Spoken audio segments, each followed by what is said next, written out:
Hi, everybody, and welcome to INAR's Podcast. My name is Patricia Munatsi, and I am a policy lead at INAR. I'm here today with the director, Shane OCurry, and we are talking about Facts Against Hate project. So, Shane, welcome. Thanks very much, Patricia. It's a pleasure to be here. And I suppose before we dive into the Facts Against Hate project and into this podcast is an output from that project. And so I have to read a disclaimer text. So I'm going to read that now. Disclaimer text. This podcast has been produced as part of the project Facts Against Hate, which is supported by the Rights, Equality and Citizenship Programme of the European Union 2014 to 2020. The contents of this podcast are the sole responsibility of INAR and can in no way be taken to reflect the views of the European Union. So that's the legal disclaimer out of the way. We're now fully on our way to being an insurance advertisement. Absolutely. Thank you for that. So Shane, tell us about the project.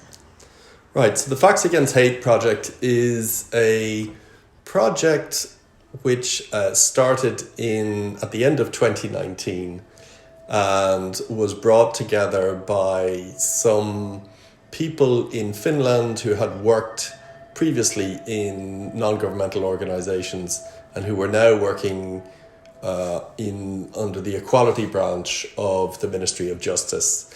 And they brought about this project as a follow-up collaborative project between elements of the Ministry of Justice, some civil society organisations in Croatia and Finland, as well as a burgeoning relationship that they had developed with elements in the Finnish Ministry of Interior and the National Police Force in Finland.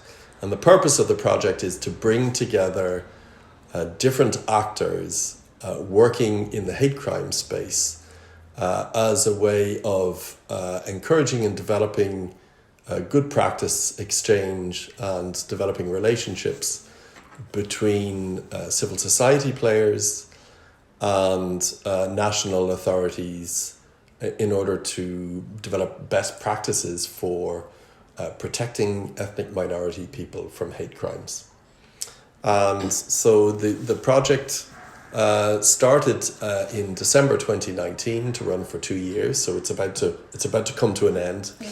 And there were different aspects of the project, which included straightforward exchanges of best practice and the gathering of documents, including exchanges about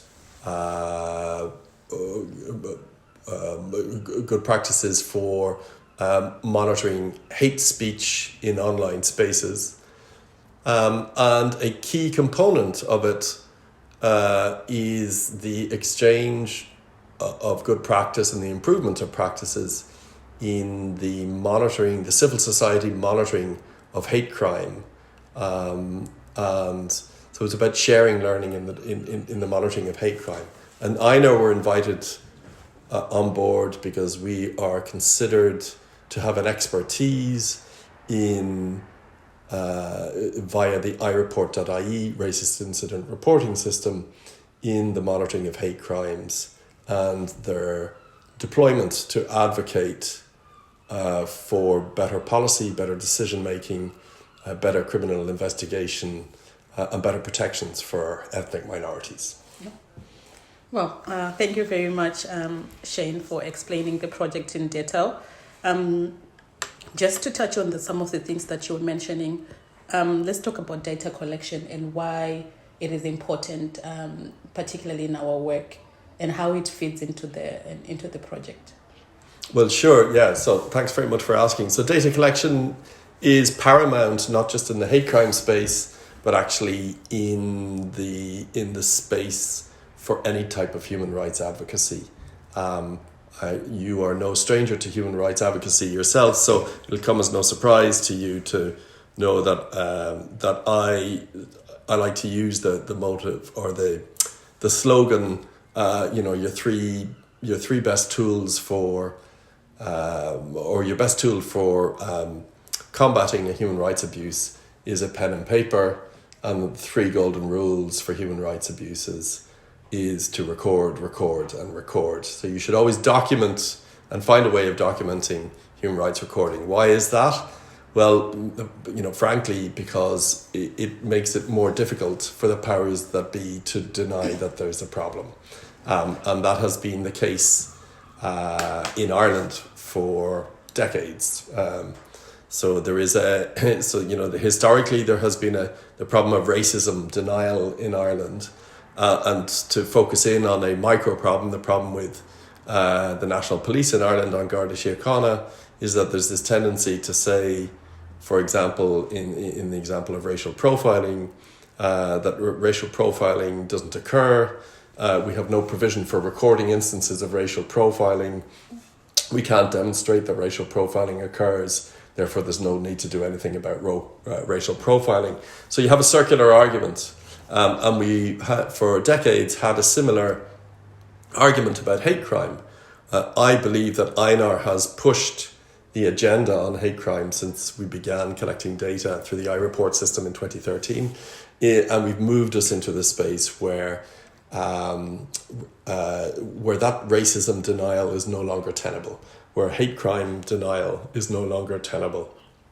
And we've been producing consistent reports these last 8 years demonstrating the depth, demonstrating with quite an amount of consistency and robustness the depth of the problem of racism and the type of manifestations of discrimination and institutional responses which people experience.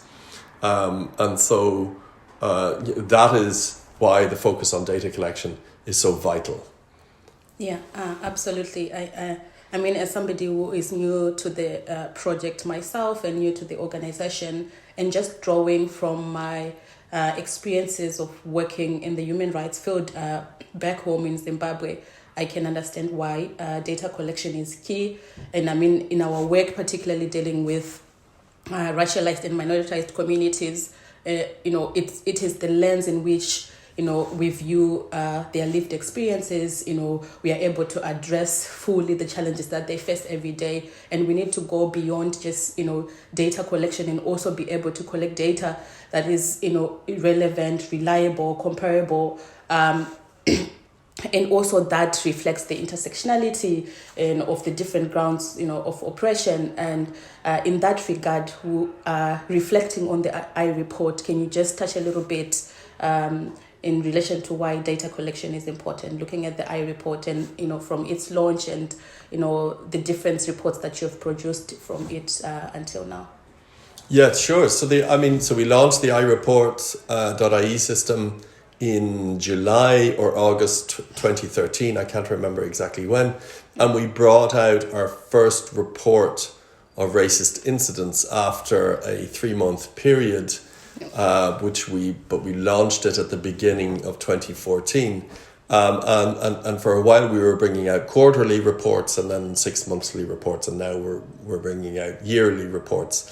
What we found, even after a short period of time and confirmed over a longer time, is that the data we're gathering is remarkably consistent from period to period.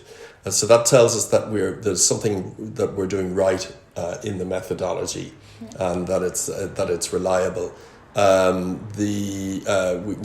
We had the outside help of an independent academic, Dr. Lucy Michael, who has an expertise in monitoring systems and in analysing data from comparable systems to this.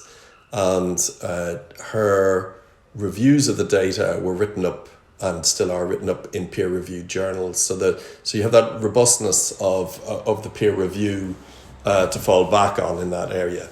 And what we were able to find out, and obviously our questionnaire and the types of questions we asked evolved as we learned lessons, and we got feedback from users and members, and also looking at what questions were answered, what questions weren't answered, and what questions we decided that we needed to follow up on. So we decided over time that what was really interesting to us was to look at not just the outward interpersonal manifestation of racism, whether it was a hate crime, a microaggression, an instance of discrimination, a possible breach of the Equality Act, etc. But also to look at the institutional responses when a complaint was brought about that, because that allowed us to drill into and capture the contours of an institutional problem where it exists. In other words, to look at the problem of institutional and systemic racism, to get a snapshot of it. And then from that, to go on to make policy suggestions about that go to not just addressing interpersonal instances of racism, but to really look at institutional racism, drawing a straight line from the individual act of racism that happened. And so we have a number of questions in our questionnaire that relate not so much to the incident itself, but primarily, of course, we talk about the impact on the person who's experienced the discriminatory or the racist or the hate crime incident. That's obviously the impacts on people are what counts, and that is what distinguishes a hate crime or a hate or a discriminatory incident from its ordinary everyday corollary. Is the impact on the person, on them psychologically, on their day-to-day lives, on them financially, and on their family and wider community around them. And so and moving through that, we also then looked at what happened if somebody attempted to make a complaint, if they attempted to try and get justice for themselves in the systems that are available to us in society today, and using the rules and procedures that are available to us. And in those instances, people were not, by and large, very satisfied with the responses. And so we were able to test the systems at how effective, the systems of remedy, as it were, to see how effective they are at addressing questions of discrimination, racism and racial harassment and so forth. And very often, sadly, we found that institutional responses were not what they should be on paper. Sometimes they were even inappropriate, and at times we even found institutional responses that re-victimized the person. This has been unfortunately and sadly the case with instances that we recorded involving An Garda Síochána, for example. And these point to what INAR has says, and which other research also points to, is a problem of a culture within An Garda Síochána, and leads to accusations of institutional racism, which we take very seriously. So those are some of the findings that we had, and so based on those findings, we were over a period of time able to collate in the instance of police behaviours and police responses to instances of complaints of the police about a hate crime or racialized harassment, or even complaints about how treated somebody when that person was either a witness or a suspect. And we made a number of policy submissions, including quite a detailed submission in 2015 or 16 to the Commission on the Future of Policing in Ireland. It may even have been 2017. So our submission to the Commission on the Future of Policing in Ireland details many of the problems which we've identified with An Garda Síochána as an institutions, and also details some of the best practice and international recommendations on how to fix these problems. So we're trying to be constructive, critical friends to the people in national authorities. So we were able to do that, and that's just looking at one aspect of the data that comes our way. Another aspect of the data that comes our way is that in 2015 or 16, we produced a report on Afrophobia in Ireland, which is, so we were part of the International Decade for People of African Descent, and we were looking at specifically at the contours of the manifestations of anti-black racism or Afrophobic racism in Ireland today.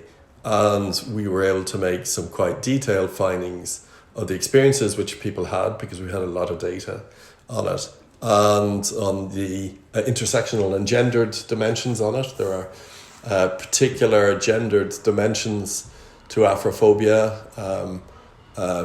Women of African descent, especially women of African descent who have children or who are pregnant, are prototypically the targets of some pretty vile racist remarks, which have resonances going all the way back to the 2004 referendum on citizenship, when the bogeyman, if you like, or the trope of the African woman who was coming to Ireland solely with the purpose of having a baby in order to be able to gain citizenship was raised. Of course, the instances of that type of behaviour only extremely rarely occurred, if at all. But they became part of the zeitgeist in Ireland. And these myths persist in society, and you see them acted out in often violent ways against women of African descent even today. So there was something we were looking at. Of course, we were looking at instances of interpersonal racism, but we were trying to look deeper and to look at the contours of institutional and systemic racism and to draw them out in that. And so that's our report on Afrophobia in Ireland, in which we say that Afrophobia in Ireland speaks the language of international Afrophobia, but with an Irish accent. In other words, there are some few local tweaks but what are basically international stereotypes and tropes, which have their history in the conquest and colonization of the African continent and the enslavement of people of African descent and their subsequent suppression. So those, and that is, so that's what our Afrophobia in Ireland report says. Similarly, we held a day-long conference and seminar in which we shared the results of our drilling into Islamophobic incidents. We did that in 2016, and in that, and again, we were able to examine the experiences which different Muslim communities have in Ireland of different types of racialization, racial victimization, and discrimination, and put them into an international context, and also put them into a comparative context. For example, with the experiences of the Irish in Britain in the 1970s under anti-terrorism law, where the Irish in Britain were referred to as a suspect community and worthy of scrutiny and special investigation. And the parallels with prevent legislation in the UK and indeed European-wide and Irish anti-terrorist legislation are obvious, and the dangers of othering Muslim communities further by putting them under unnecessary anti-terrorist scrutiny are very plain to see in our findings there. So those are some of the instances of the type of findings that we were able to pull out. And so the iReport system has, and for those reasons, we're very defensive, I suppose, in that of the questions that we ask that go beyond the core questions about the nature of an incident. Because for us, the questions that we ask about institutional responses are vital. Yeah. And so the other question that we ask, and so I suppose one of the other aspects of this project is that as part of the project, the 3 civil society organizations that are involved with the project, the Anti-Racism Forum in Finland, who, for all intents and purposes, are our sister organization in Finland, and the Center for Peace Studies in Zagreb in Croatia, which they're not identical to us, but they fulfill a similar role and some other roles as well. So they would also be a sister organization. Are both organizations which today are also involved in some way in the monitoring of hate and discriminatory incidents. So the Center for Peace Studies is part of a coalition which monitors homophobic and racist and disableist and other forms of hate incidents and hate crimes. And the Anti-Racism Forum in Finland, at the beginning of this project, expressed a desire to be in that space. And actually, through our collaboration through this project, we were able to support them to set up their own racist incident and hate crime reporting system, which is analogous to the iReport system. And using our learnings and our technology and our know-how, we supported them set that up. And so we're very proud to have supported a sister organization in the setting up of that, and we're looking forward to the first results from that.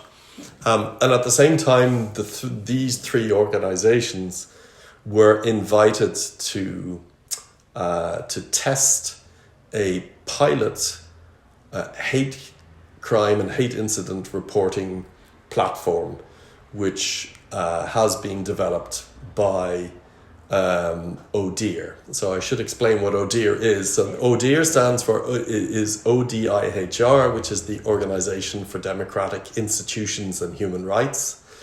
And this is the human rights monitoring branch of the OSCE, which is the Organization for Security and Cooperation in Europe. It's a post-Cold War intergovernmental organization. So it sits up there as, by intergovernmental convention on a par with the UN, with the International Labour Organization, with the European Union, with the Council of Europe, with the WTO, etc., etc. It's lesser known, and its general purpose has been to prevent conflict between and within NATO and Warsaw Pact countries, but also more widely within the Western Hemisphere or European. Hence Ireland's involvement, and what ODIHR, the Office for Democratic Institutions and Human Rights at the OSCE, does is it is the organisation which publishes comparative hate crime data for each of the member states on an annual basis. So in fact, just last week, ODIHR published hate crime data for Ireland, and ODIHR publishes hate crime data which it gets from national authorities, so in our case on Garda Síochána, and it also publishes hate crime data which it gets from civil society organisations such as our own, but also from other civil society organisations, not forgetting that ODIHR looks at all manifestations of hate crime, not just racist incidents. It looks at transphobic, homophobic, disableist, etc. hate crimes.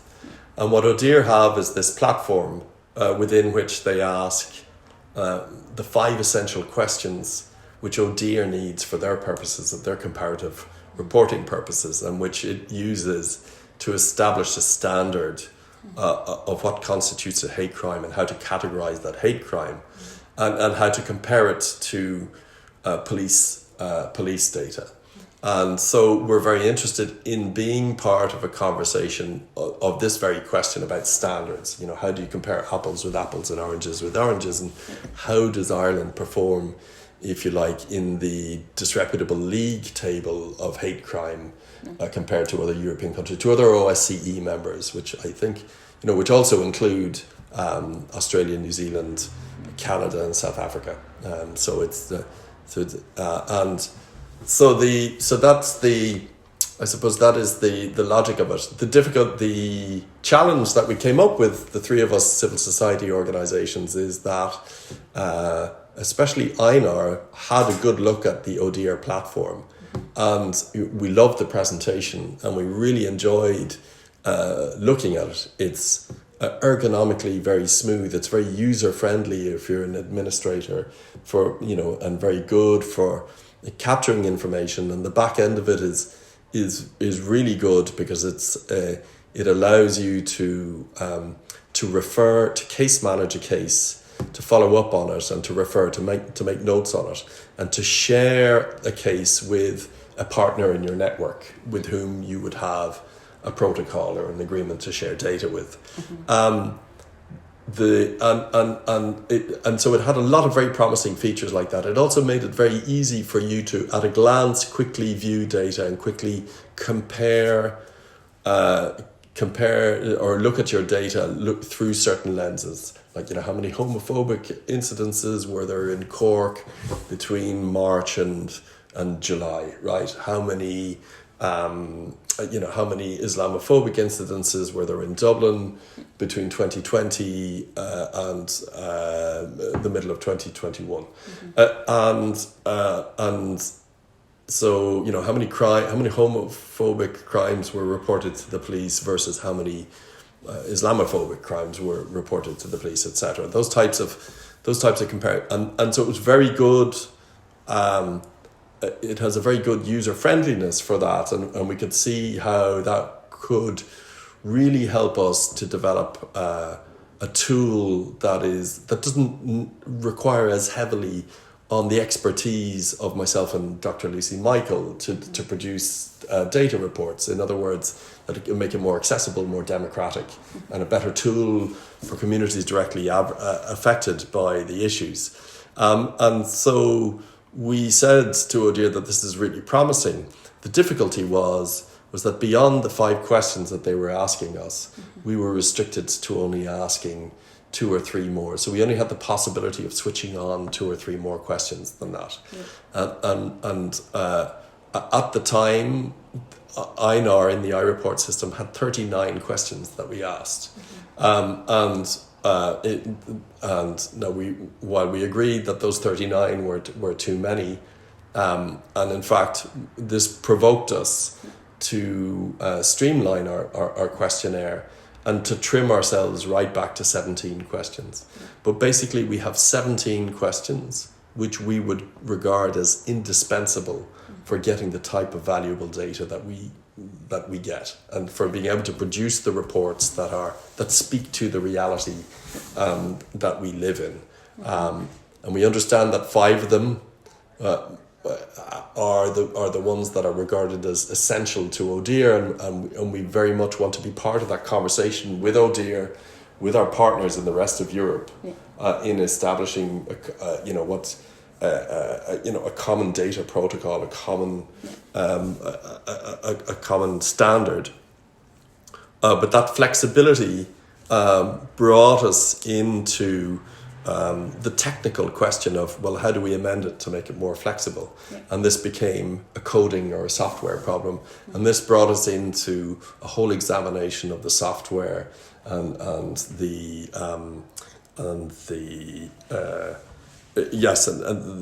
package and the vision around that, and which brought us into a very interesting conversation with INAR's technical partner, a gentleman called Niall Brosnan, who works for an outfit called Equigeek or Distance Earning, and Niall, and so there were a few questions that were thrown up then in with regards to the design, the security, the sustainability of the system in future, especially since our common vision with all of the partners involved, with our sister organizations in Croatia and Finland, but also with ODIHR, who are based in Warsaw, is that this ought to be a platform that is almost off the shelf, that somebody in a LGBTQ group in Azerbaijan ought to be able to download an app and a set of instructions, and with a bit of training,